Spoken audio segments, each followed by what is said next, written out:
Kunja Vihari.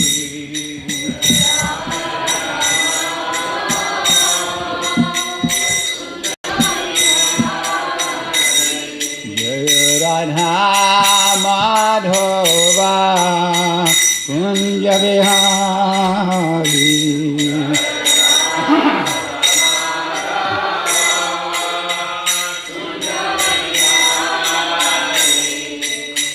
Gopi Jana Balaba Giri Banadari.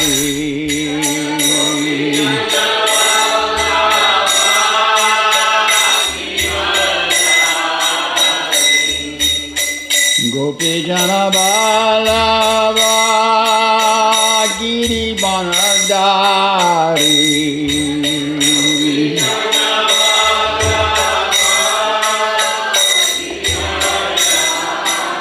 Yasodanandana Braja Janaranjana.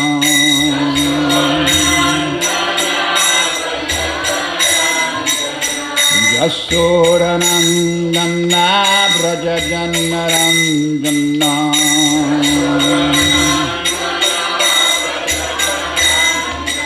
Jamuna Thera Banchari.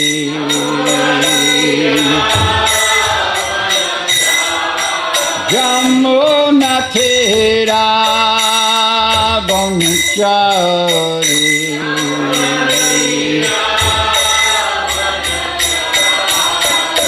Jaya Radha Madhava Kunja Vihari.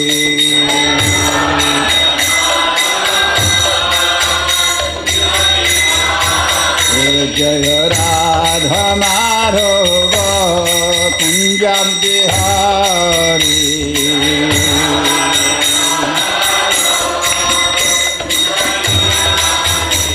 Gopi Jana Balaba Giri Banadari.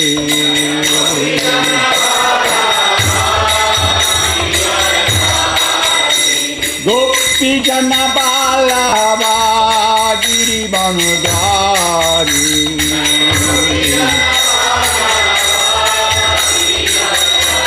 Aja Suranandana Braja Janaranjana. Aja Suranandana Braja Janaranjana. Jamuna Thera Banchari.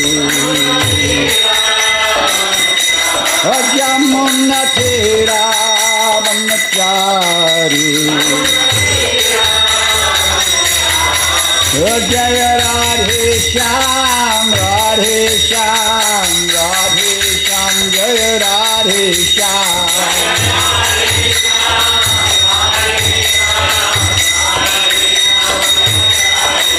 Jaya Giri Govardhan Giri Govardhan Giri Govardhan Jaya Giri Govardhan.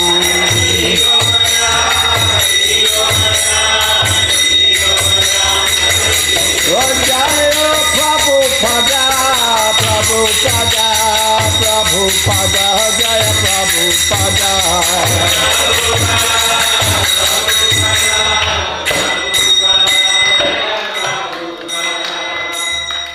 Jai Nitya Lila Pravista Astatara Satasisi Manas Divine Grace A.C. Bhaktivedanta Swami Srila Prabhupada Ki Jai.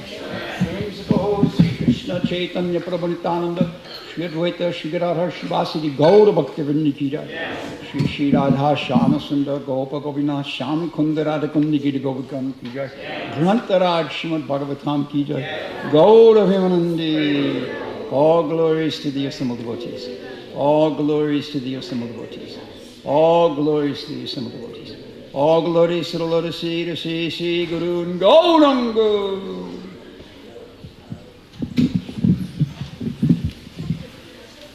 Om Namo Bhagavate Vasudevaya. Om Namo Bhagavate Vasudevaya.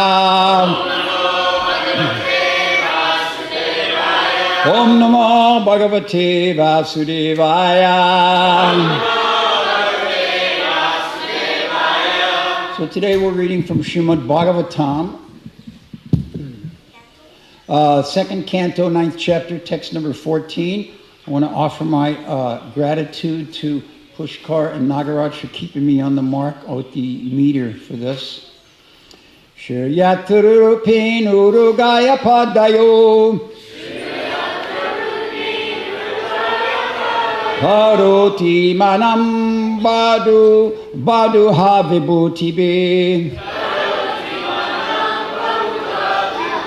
Okay, that was way too high. My apologies. Shriyatrupin Urugaya Padayo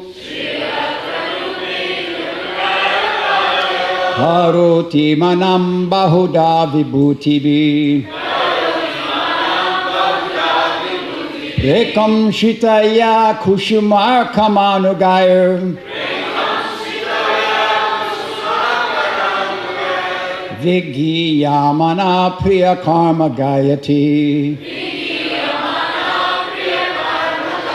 Shriyatrupin Hurugaya Padayo Karoti Manam Bahuda Vibhutibi Preyam Shitaya Kushuma Karanugaya Vigiyamana Priya Karma Gayati. Please chant. So.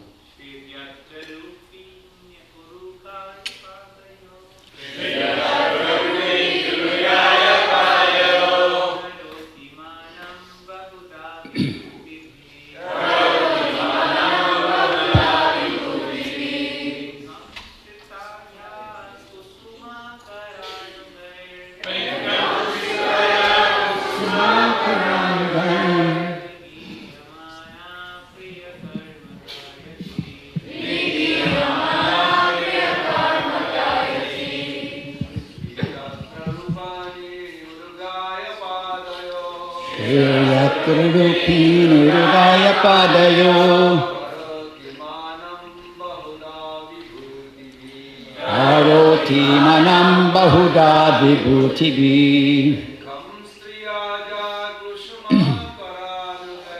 Preyam Shitaya Kushuma Karanugaya Vigiyamana Priyatana Gayati. Students?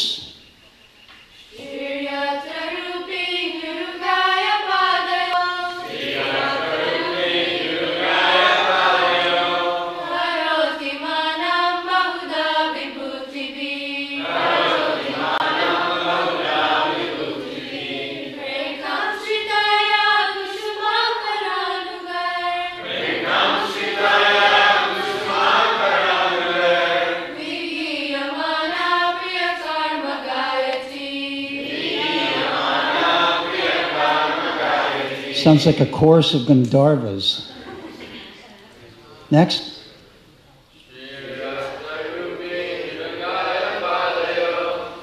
Yatrupin Hurugaya Padayo Karoti Manam Bahuda Vibhutibi.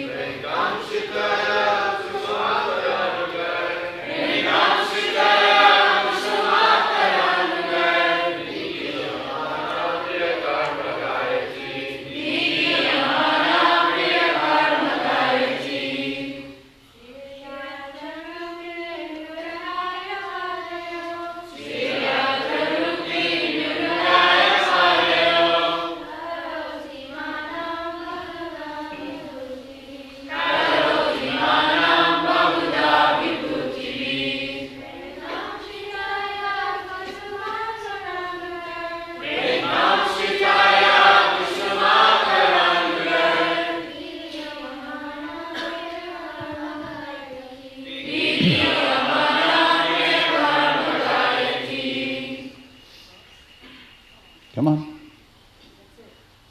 That's all. That's it. Yeah. All right. Shri.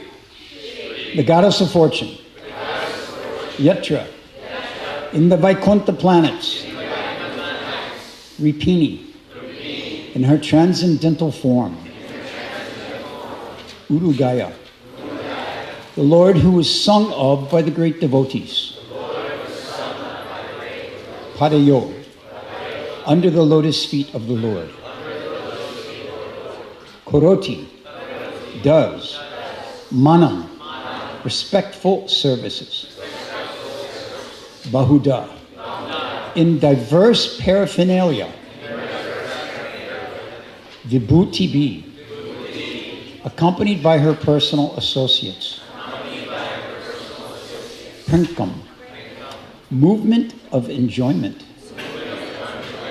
Shrita, taken shelter of, Ya, who, Kusumakara, spring, Anugai, by the black bees, Vigiyamana, being followed by the songs, Priya Karma, activities of the dearmost, Gayati, singing. Translation. The goddess of fortune, in her transcendental form, is engaged in the loving service of the Lord's lotus feet, and being moved by the black bees, followers of spring, she is not only engaged in variegated pleasure, service to the Lord, along with her constant companions, but is also engaged in singing the glories of the Lord's activities. Om Jnana Tamarandasya Jananjana Shalakaya Chaksuhun Militam Tasmai Sri Gurave Namaha Mukam Karoti Vachanam Pandum Lam Jayati Girim Yakripa Tamaham Bande Sri Gurum Dinitarina Jaya Sri Krishna Chaitanya Prabhu Nityananda Shri Advaita Gadadhar Shri Vasudeva Gaura Bhaktivinoda Vanchakalpatarubhyascha Kripa Sindhu Vahevacha Patitanam Pavanebhyo Vaishnavebhyo Namo Namaha Hare Krishna, Krishna Krishna, Hare Hare, Hare Rama, Rama Rama, Hare Hare. My only constant companion, my only friend, my guru, my wealth, that which has delivered me, my great fortune, and the source of my good luck, the form through which I taste pleasure, my obeisances to you, O Srimad Bhagavatam. So, question for the students, and you could all answer in unison. What is the name of the age that we're currently living in? Kali Yuga. Kali Yuga, yes, very good. Now, again, all together, which of the ages is the best age? I'm sorry, louder. What was that? Satya Yuga. Satya Yuga is the best of ages. Now, does it get better for those of us who are living in Kali Yuga? No, it does not. You're correct. It does not get better. So living in Kali Yuga is not a good deal. You know, sometimes if you go to the store, you're going to the grocery store, you see these little signs, buy one, get one free. I wait all year for the figs, fresh figs, to go on sale like that because I love to offer Giriraj figs. And at a certain time of year, it's buy one, get one free. So I get twice as many figs to offer to Giriraj. So it's a really good deal. Living in Kali Yuga is not like that. Living in Kali Yuga is not a very good deal. And the further we get into Kali Yuga, the worse it gets. So not the best of times, as Charles Dickens would say. But I would put forth the proposition that we're actually very fortunate. Take, for example, Jiva Goswami. Now, Jiva Goswami was a disciple of Rupa Goswami, and he was the Shiksha disciple of Sanatana Goswami, Rupa's brother. Now, if Rupa was giving a class or giving a lecture on something from the Bhakti Shastras, and suppose Jiva was not there. Let's say he was ill that day, or maybe he was in a different forest, different Vrindavan, doing some traveling or preaching work or something. He simply didn't get to hear that class. He missed out on the nectar of that speaking. Similarly, Narottam Das Thakur, he was in the Gurukula of Jiva Goswami, along with two other very close friends. Who can name one of those friends? I'm going to be very disappointed if one of you students can't. Narottam Das Thakur's... No. Narottam Das Thakur and two others were students in Jiva Goswami's school. I have spoken to you all about this 100 times. Who's that? Srinivasacharya. Thank you very much. A glubsman for him. All right. And the second student.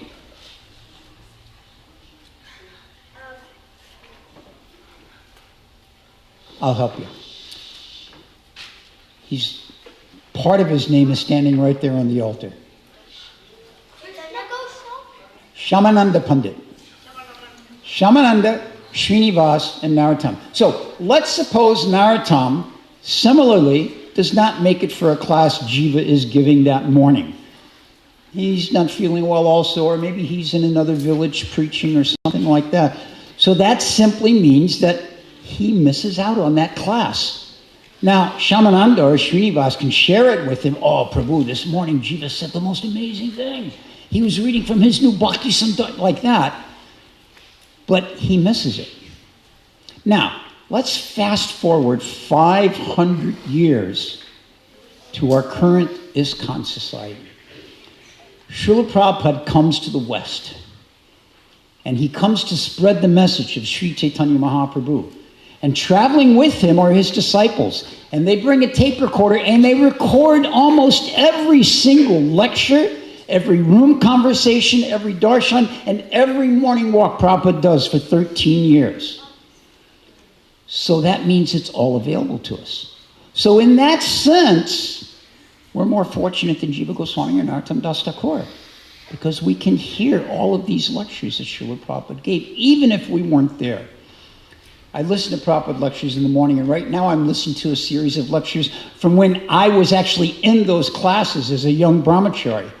Now, as that young brahmachari, I'll tell you honestly, I don't remember 2 figs of what was said.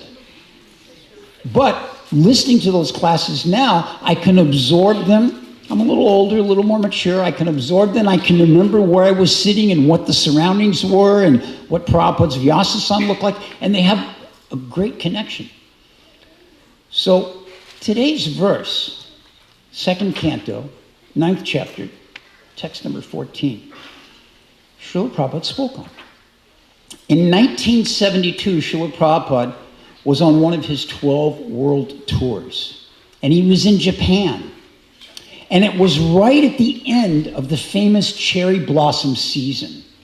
Now, the cherry blossom season in Japan, particularly in Tokyo, if you've never seen it, I mean, I don't want you to have any material desires, but it's really worth seeing.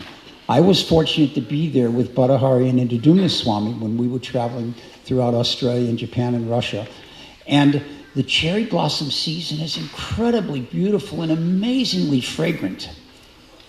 But that's not why Srila Prabhupada was there, to go see the cherry blossoms.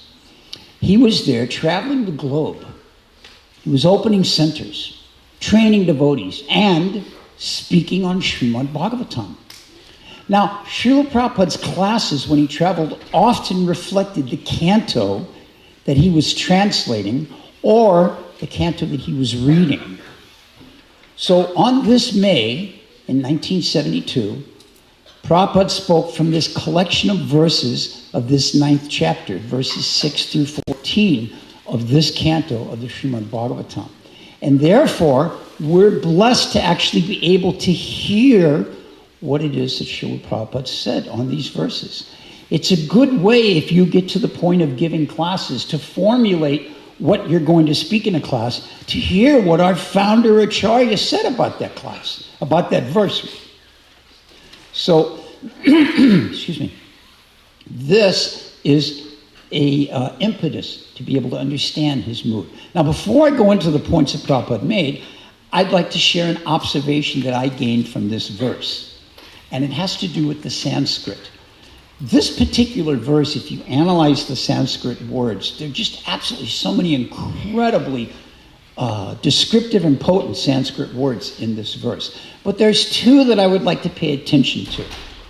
So you can listen carefully here, because I might quiz you at the end.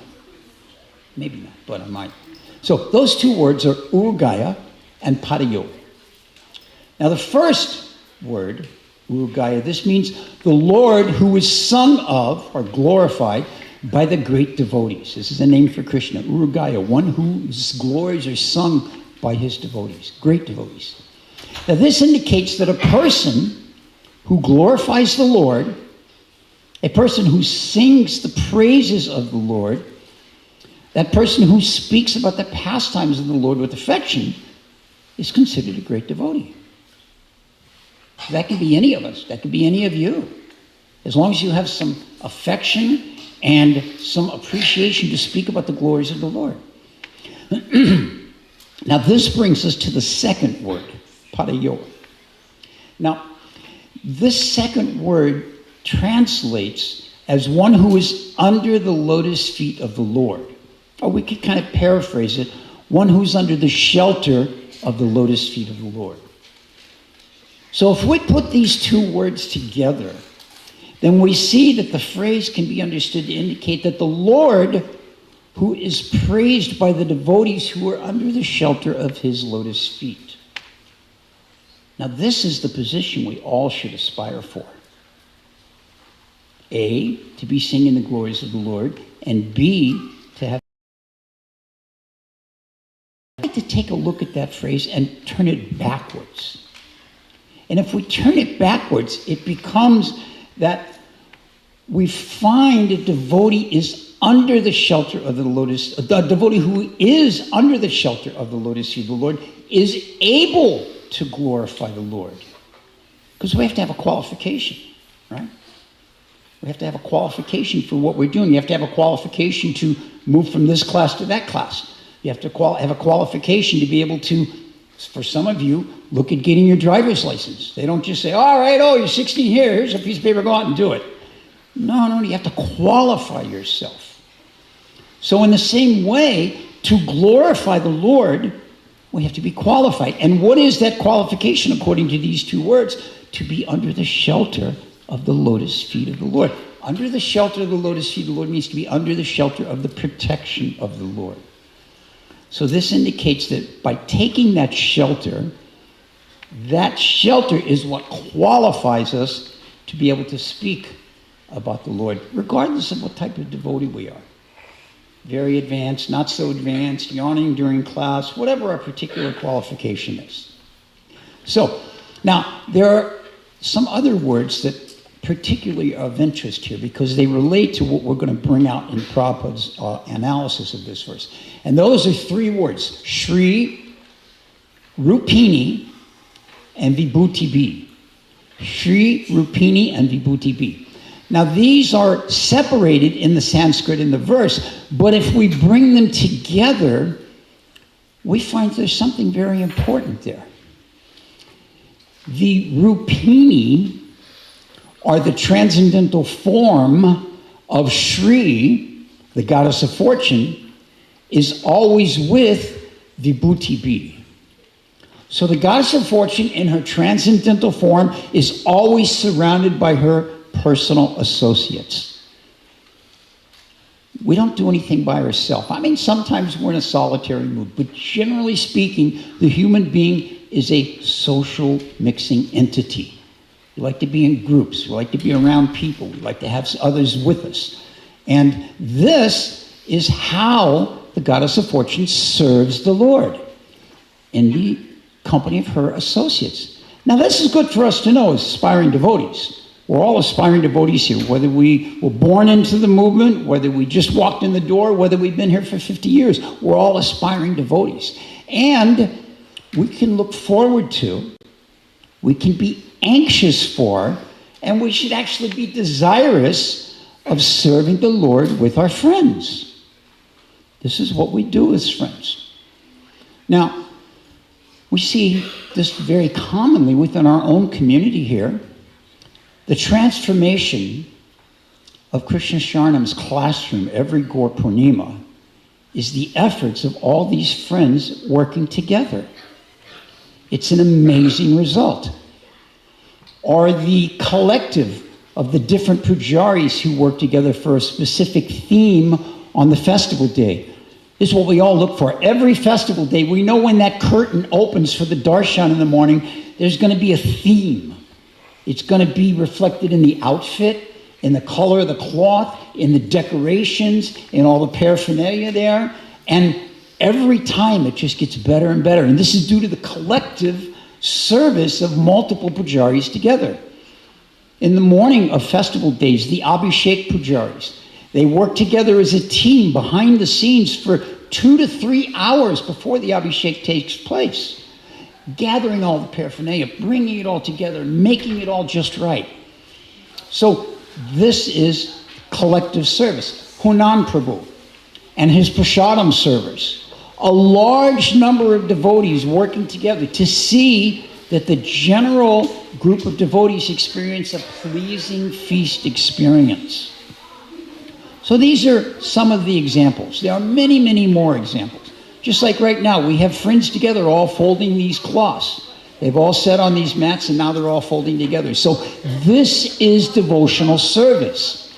And this is how the goddess of fortune renders her service in the company of her friends.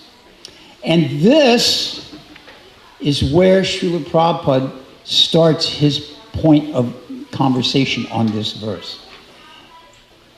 Let us remember that these few verses here, there's about 6 or 8 of them in a row, are all glorifying Vaikuntha. The glories of Vaikuntha, the beauty of Vaikuntha, the residence of Vaikuntha. And this continues on for another 4 or 5 verses as well.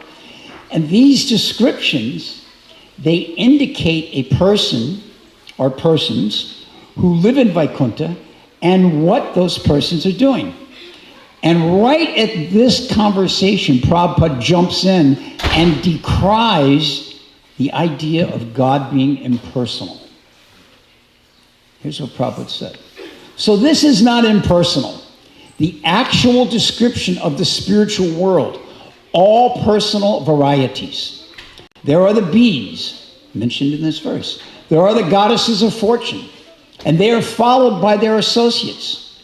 And there is service, and so many things, all the opulences. Shri Yasya, Aishyavarya Yasya Shri.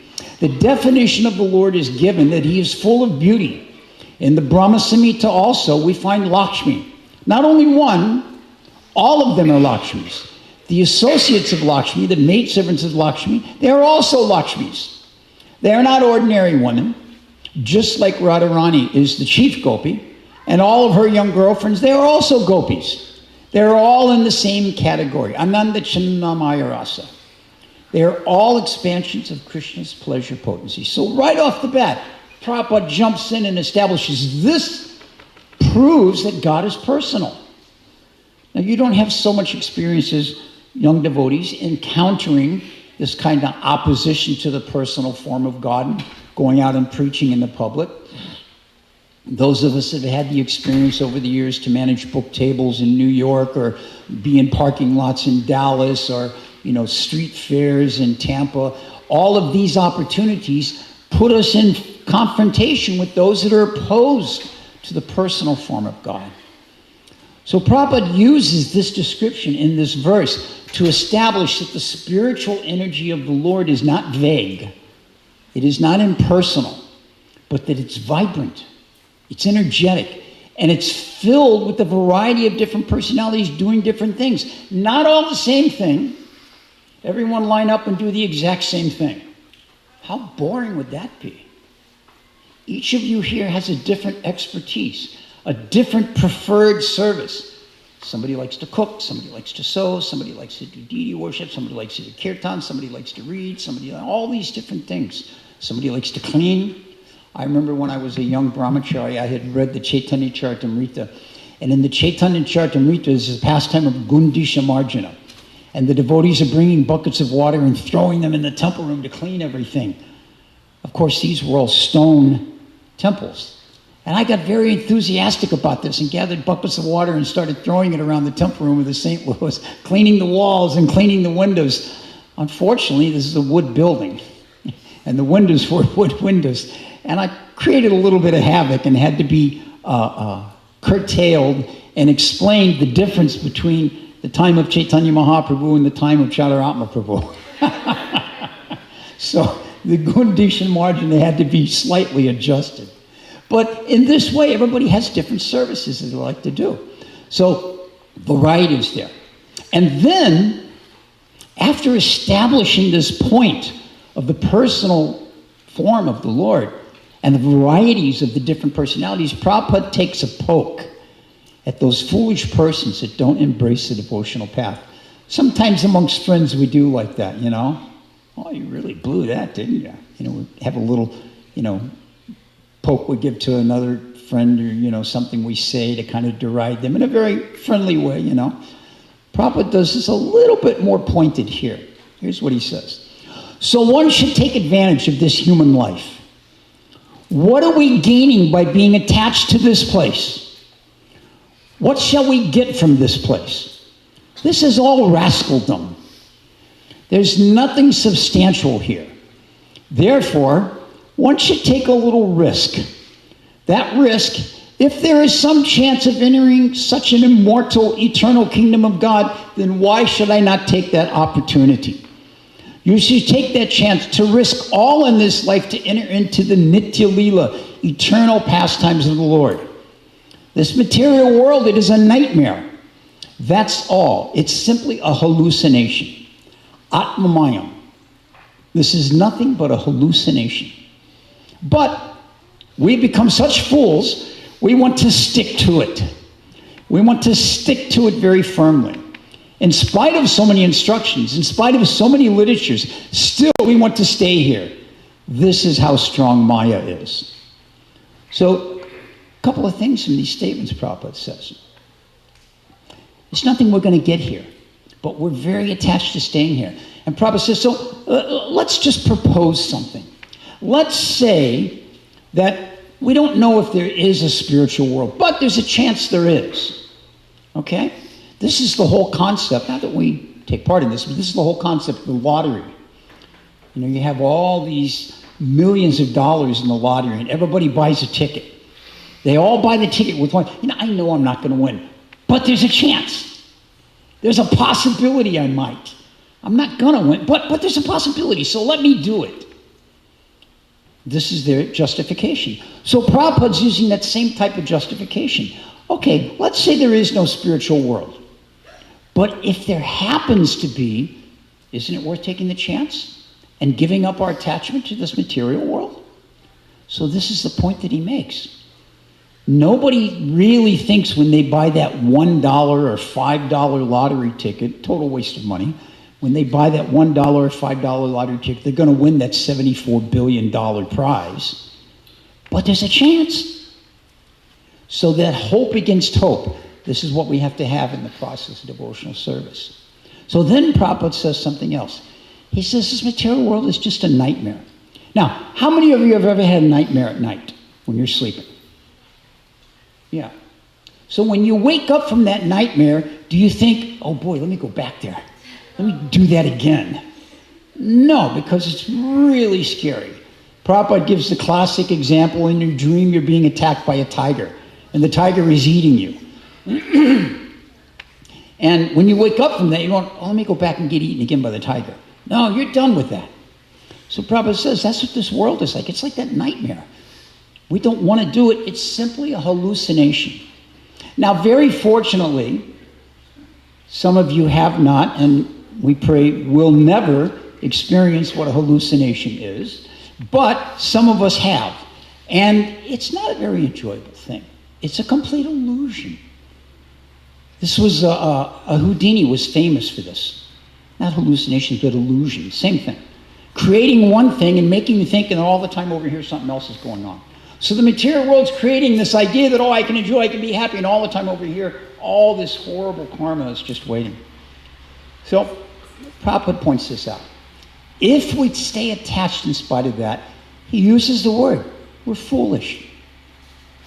So now, Prabhupada then advises us what is the real reason for this Srimad Bhagavatam. This is the wonderful thing about devotional service. It's not about negating, not this, not this, not this. Nothing is there, you can't do, you know. Well, then what do I do? Prabhupada gives the Bhagavatam as the answer to that. In the beginning, Dharma prochita kaitavata. All the cheating religious systems are kicked out. This ism, that ism. Srimad Bhagavatam kicks all of these ideas out. This book, this Srimad Bhagavatam, is especially meant for the paramo nirmashtaram satam. Those persons who are paramahamsas. Those persons who are swan-like. This book is meant for them. So, do we want to be in that category?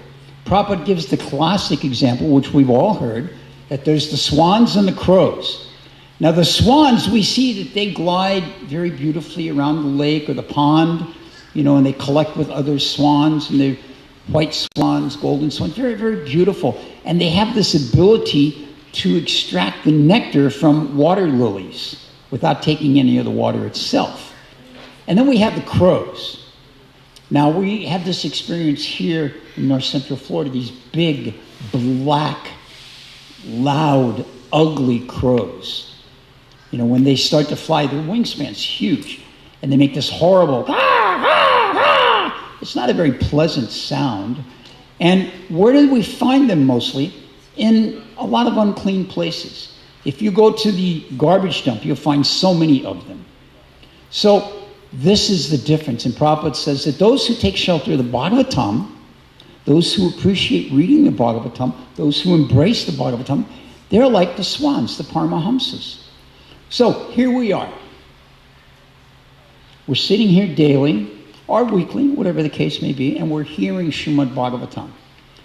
This means that we either are, or we have the chance to become Paramahamsas, swan-like devotees. That opportunity is given to us. Now the opposite of those persons who embrace this personal form of the Lord, the swan-like persons, are going to be the Mayavadis, the impersonalists. Those that say that Krishna, he's not the Supreme Personality of Godhead. It's just some historical figure. He did a few amazing things. He had some mystic power, maybe, Now they quote the Upanishads, and Prabhupada says here, Veda says, Apani pada javana grihita. This is from the Sveta Upanishad. The Supreme Absolute Truth has no legs. He has no hands. But he accepts whatever you offer. So then Prabhupada says, so how does he accept? He has no hands. How does he accept something from you? Now let's suppose that your hands are tied behind your back, or in a more unfortunate situation, you have no arms at all. Sometimes people are born like that. Sometimes they're amputated due to some accident. So you have no hands. So someone goes to give you something, how do you take it? You have no hands to accept it. So here Prabhupada says, so if Krishna has no hands, then how does he accept it? And Prabhupada explains, they do not understand this because they have no brain. They have no brain. He has no hands, but that means he has no hands like yours, no ordinary mundane hands filled with all kinds of membranes and nerves and blood. If you cut your finger, it's a whole mess and everything. You're going to all this. So this isn't the kind of hand that the Supreme Personality of Godhead. He has no leg. It doesn't mean that he has no leg at all. He has no leg like ours. This is the understanding of impersonalism. That he has none. He has no form at all. He's not a person like us.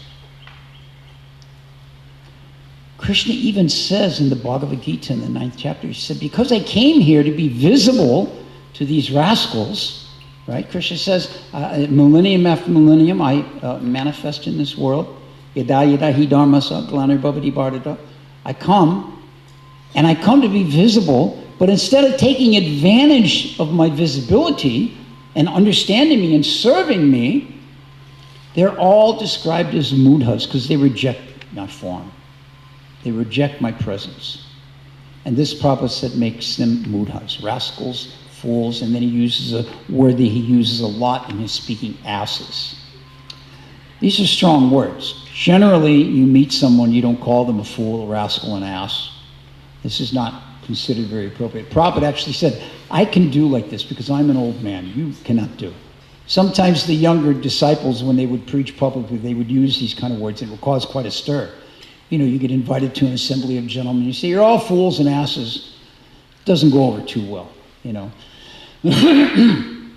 I've seen sometimes the students get invited to City Hall for presentations with the mayor and some other officials. You may be the mayor, but you're all fools and asses because you don't know the Supreme Personality of Godhead, Krishna. Do you think you're getting another invite after that? Not going to happen.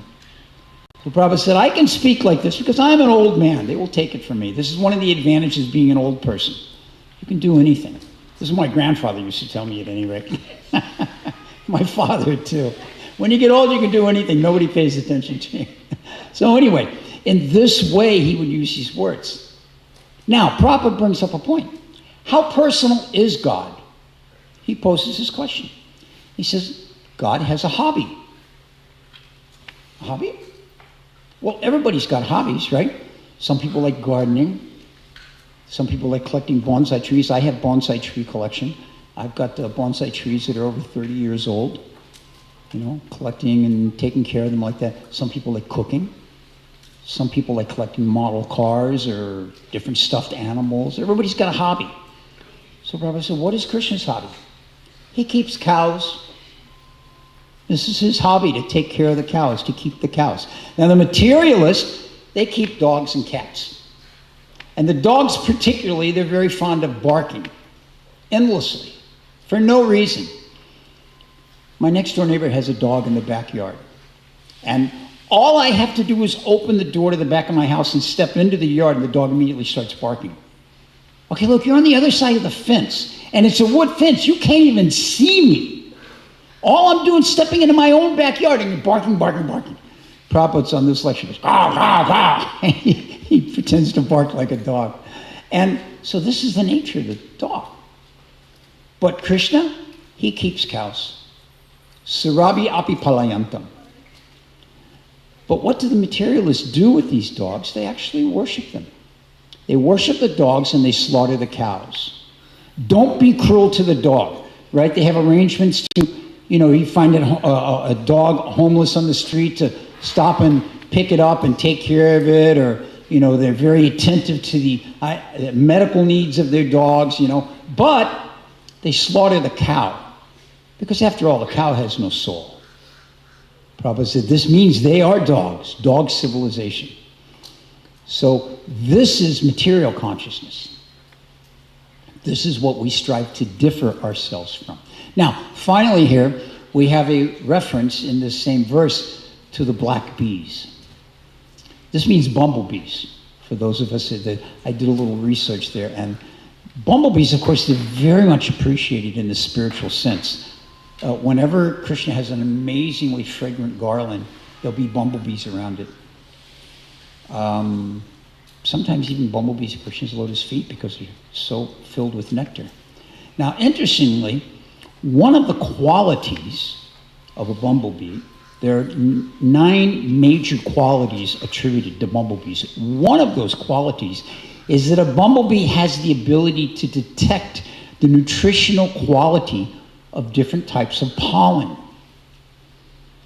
Now, the bumblebees in the spiritual world, they're always going after Krishna's lotus feet because the pollen or nectar of Krishna's lotus feet are very nutritious for the spiritual being of the living entity, and that being in the form of a bumblebee. This is the real nutritional nectar that devotees hanker for. Now, I don't know about the bumblebees in Vaikuntha, but the bumblebees here in this world, or maybe it's because they do in Vaikuntha, they do in this. At any rate, the bumblebees here have 5 eyes. Now imagine if you had 5 eyes with which to look at the deities. You could actually stand in front and look at all 3 altars at one time. So the bumblebees have the greater opportunity with more eyes to be able to look at the deity and to absorb themselves more in Krishna. Now, these bumblebees, they move along with the various services that the goddess of fortune offers to the Lord. What services does the goddess of fortune offer? This is mentioned in this verse. Pada Sevanam. Now, there's 9 processes of devotional service, and I know all of you have recited this for 8,463,000 times. So who can tell me which process Pada Sevanam is? Really? Yes? Yes, serving the lotus feet. Pada, the feet. Sevanam, seva, to serve the lotus feet. So this is the main service of the goddess of fortune, serving the lotus feet of the Lord. There's one final word in the Sanskrit in today's verse that I thought was very significant, Gayati. Now we have Gayatri. Gayatri is the mantra that the Brahmanas sing 3 times a day, rather silently, but they're still speaking it, singing it, reciting it. This refers to one who's always singing the glories of the Lord. The glories of the Lord includes the glories of the Lord's devotees. Many of you in some of the classes are studying about the Vaishnavacharyas. Some of us have made it a point to be very well versed in the lives of the Vaishnavacharyas. As well as singing the glories of the Lord, singing about the Lord's devotees are all referred to as Gayati. And Gayati gives us a genuine flavor and taste for devotional service, and gives us another opportunity of how to serve. So this word Urugaya, describing Krishna, means that Lord who is sung about, whose glories are sung about by his devotees. So this is what we want to strive to do. We want to strive to engage ourselves in always reflecting on the Lord as Urugaya, one who is glorified by his devotees. So we're going to finish there today. Very nice verse. You can go back into this verse in Prabhupada's books and look at the translation for each Sanskrit word. Prankam, movement of enjoyment. That was a nice one too. Also, Priya Karma, the activities of the dearmost. These are all very, very wonderful words in today's verse, and this is a bit of an insight into the purpose and translation of this verse today. So we thank you very much. Hare Krishna. All glories to Srila Prabhupada. All glories to Srimad Bhagavatam.